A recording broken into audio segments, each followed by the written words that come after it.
The Laundering, Volume 2, Case 37, The Threshold. A bill named for clean elections, read for the gap in its disclosure rule. Open the case. A bill called the Strong and Free Elections Act promises to clean the money in Canada's elections. Third-party advertisers will have to name their donors. Read the rule to its edge, and a shape appears in the gap. The disclosure fires on the small and the visible, and it is fitted with a threshold and a clock that let the largest, most coordinated, most secret money pass without a name attached. The claim of this case is narrow. A safeguard that exempts exactly the category it exists to surface is not a weak safeguard. It is a safeguard pointed the wrong way. Why not read this as ordinary campaign finance fine print, argued by specialists? Because that reading retires the structure. The grammar beneath every case names a recurring move, a measure sold in the vocabulary of the very thing it fails to do. Here, a law titled For Strong and Free Elections carries a disclosure rule built so the disclosure misses the money that most needs disclosing. Grant what is real. The rule does work, and the bill tightens the system against foreign money. But the rule carries a threshold. Donors go unnamed, where contributions are 10% or less of a group's revenue. And a clock. The window is the year before an election. Together, they let preloaded, coordinated money escape disclosure entirely. A regime that exempts the largest secret money does not merely underperform. It fails precisely where disclosure is the point. Walk me through the mechanism. How do two ordinary rules become a channel? A third party that runs regulated advertising must fund it from individual Canadians and permanent residents in a separate account and name donors above the line, unless its contributions are 10% or less of its annual revenue, in which case it may just use its own general revenue and skip the donor accounting. But a threshold does not check the size of the donor. It checks the size of the group's books. A large enough organization can take a very large check and still keep contributions under 1/10 of its revenue. Now add the clock. The disclosure is keyed to the year before an election. With no election on the horizon, money moved into a group today falls outside the window before it ever opens. The threshold says, "Not you," to the big donor whenever the recipient is big enough. The clock says, "Not yet," to any money parked early. Between "not you" and "not yet," the largest coordinated money walks through unnamed. Is there a single tell that gives the branding away? It is in what the same act does with the other hand. Bill C-25 also rolls back the advanced transparency of political fundraisers, the rule that required regulated fundraisers to be posted beforehand with cost, location, and the leaders attending. Under the new bill, leaders may again headline ticketed fundraisers at undisclosed locations, with the details released only after the event. One hand adds donor disclosure with a hole in it. The other removes the disclosure of who is in the room with the leader. Both are folded into a bill whose name is a synonym for openness.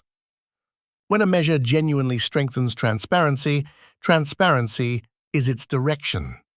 Here, transparency is the brand, and the brand sits over a net move toward less of it on the questions that touch money and access. How big is the gap, really? Show me what fits through it. The third-party lane is where concentrated money already moves.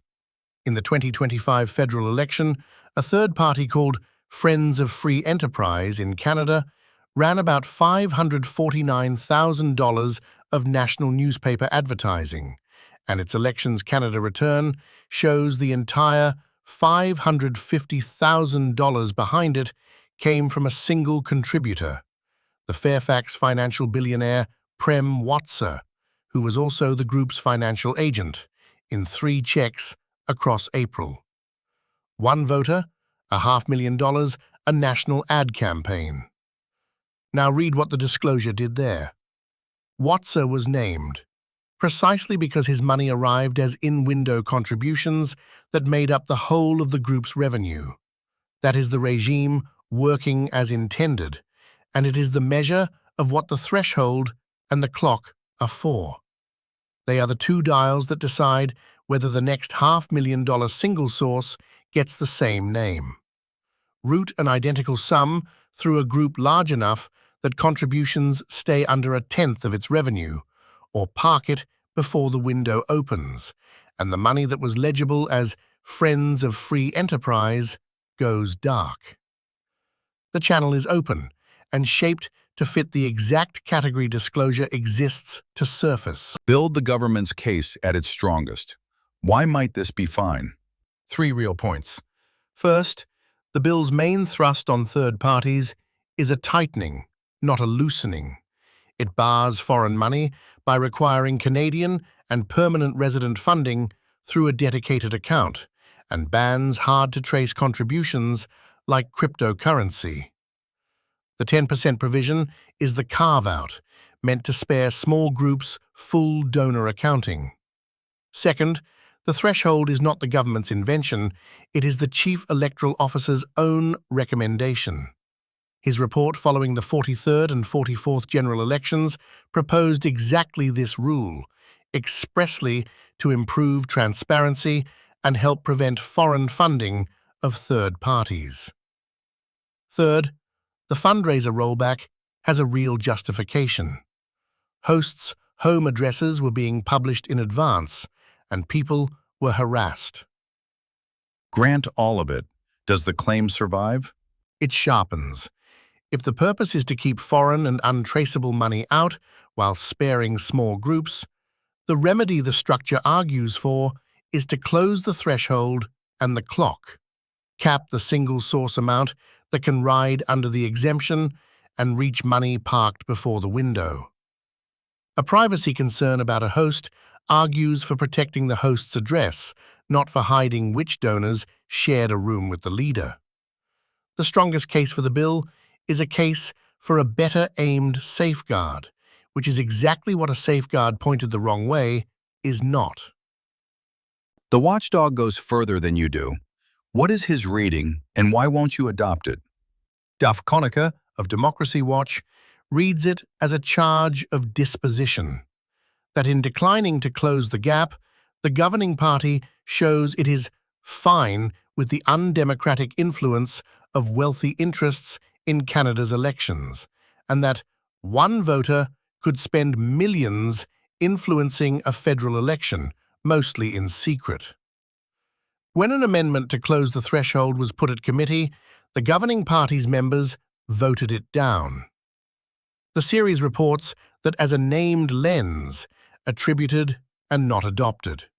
It does not say the gap was built on purpose, nor that those who declined to close it wanted secret money. A vote against one amendment has many readings. It borrows only what the structure already shows.